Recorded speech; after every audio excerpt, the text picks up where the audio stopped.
need to be interested in learning how to leverage podcast guesting as part of their long-term marketing.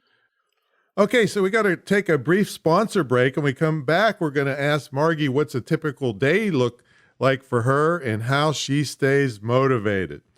So, folks, I'm down on my knees begging you to check out a particular webinar or pass it on to someone who could use it. It has to do with higher education. Now, if you're considering getting retrained because you hate what you're doing, or you want a better life for yourself or your family, or maybe you have kids or nephews or nieces or even neighbors who are wondering, hey, should I burn up hundreds of thousands of bucks and then end up broke with mountains of debt and no marketable skills? I mean, I've seen MBAs competing for jobs at Starbucks.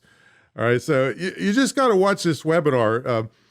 I got to tell you, though, you're going to be mad when you see it, especially if you've mortgaged your house to send your kid to a school where average kid is spending 8 hours a week total going and preparing for class. What do you think about that? They did a survey of like 2,000 kids across a whole bunch of different schools.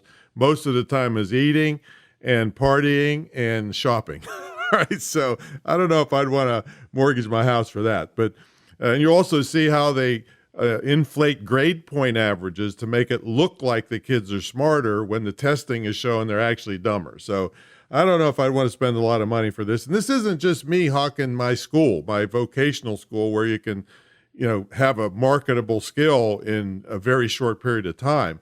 It's high-level education people telling what's screwed up about the system. So I don't want that to happen to you. So you can check it out at screwthecommute.com and then click on webinars. You can either watch the webinar with all the visuals, or you can download the MP3 file. And then if I can help you get out of that mess and get a marketable skill in no time at all, then get in touch with imtcva.org, and I'll be glad to talk to you about you or your child's future. All right, let's get back to the main event. Margy Feldhuhn